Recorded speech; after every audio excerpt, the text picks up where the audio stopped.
Hello, আসসালামু আলাইকুম। স্বাগতম সবাইকে আমার নতুন ইউটিউব চ্যানেলে।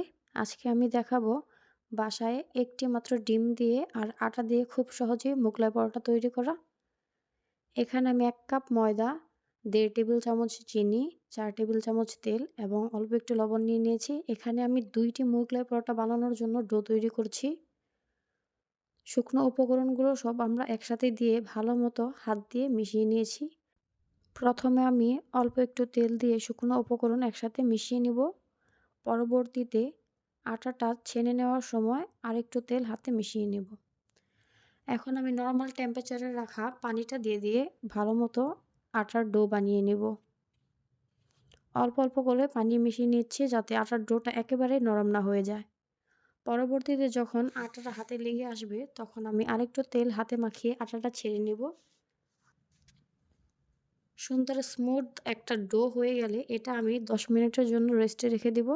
যেহেতু আমার নরমাল টেম্পারেচারে রাখা পানি আর চিনি মিক্স করেছি এর জন্য এটা একটু রেস্টে রাখতে হবে। আর আপনি চেষ্টা করবেন চিনিটা দেওয়ার, কারণ চিনিটা দিলে স্বাদটা অনেক গুণ বেড়ে যাবে কিন্তু মিষ্টি লাগবে না। এখন এখানে আমি নিয়ে নিয়েছি ৩টি কাঁচামরিচ, ২টি পেঁয়াজ এবং অল্প কিছু ধনিয়া পাতা আর ১টি ডিম। একটি মোগলাই পরোটার জন্য এখানে আমি হাফ করে সবগুলো উপকরণ নিয়ে নিয়েছি এবং অল্প একটু লবণ দিয়ে সবগুলো উপকরণ ভালোমতো স্ম্যাশ করে নিয়েছি যাতে সহজেই ভেতরে সেদ্ধ হয়ে যায়। ভালোমতো পেঁয়াজ আর মরিচগুলো মেশানোর পর এর সাথে আমি দিয়ে দিয়েছি একটা ম্যাগি মসলা। এই ম্যাগি মশলাটা মোগলাই পরোটার একদম গেম চেঞ্জার হিসেবে কাজ করবে আর এর স্বাদটা অতুলনীয় করে তুলবে। বাইরের কেনা মোগলাই পরোটার থেকেও এর স্বাদ বহুগুণ বেড়ে যায় এই মশলাটা দেওয়ার কারণে। এরপর আমি একটি ডিম দিয়ে ভালোভাবে মিশিয়ে নিব। আমি একটু সময় নিয়ে ভালোভাবে বিট করে মিশিয়ে নিয়েছি যেন ডিমটা দেওয়ার সময় একদম পানি পানি না হয়ে যায়। এখন আমি আটার ডোটা ভালোমতো আবার একটু ছেনে হাত দিয়ে এরপরে বেলে নিব। যেহেতু নরমাল পানি দিয়ে এই ডোটা করা তাই এটা একটু রাবারের টেক্সচারের হয়ে থাকে। যদিও একটু প্রেশার দিয়ে এটা বেলে নিতে হয় এবং এটা বড় করে বেলার কারণে লাস্টে একটু টেনে টেনে আমি বড় করে দিয়েছিলাম যাতে সাইড দিয়ে একটু পাতলা হয়ে আসে। সুন্দর করে বেলা হয়ে গেলে আমি আবার একটু ফেটে নিয়ে এরপরে প্রথমে একটু চেষ্টা করেছি যাতে পেঁয়াজ আর মরিচগুলো দেওয়া যায় আর পানিটা একটু পরে দিব যাতে সাইড হয়ে না পড়ে যায়। যেহেতু আমরা বাসায় তৈরি করছি আমাদের স্পেসটাও ছোট, এর জন্য আমি একটু একটু করে সুন্দর করে ছড়িয়ে দিয়ে দিচ্ছি যাতে সাইড দিয়ে না বের হয়ে যায়।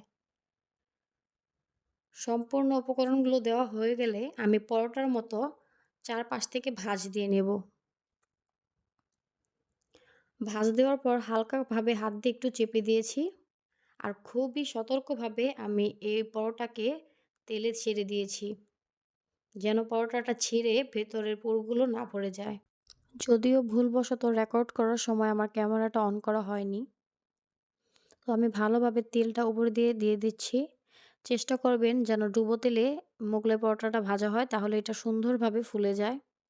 যদিও আমি তেলটা একটু কমই দিয়েছিলাম, এর জন্য আমি সুন্দর করে ওপর থেকে তেলগুলো দিয়ে দিচ্ছি আর খুবই সতর্কতার সাথে এগুলো উল্টাতে হবে যেন তেলটা না ছিটে যায়।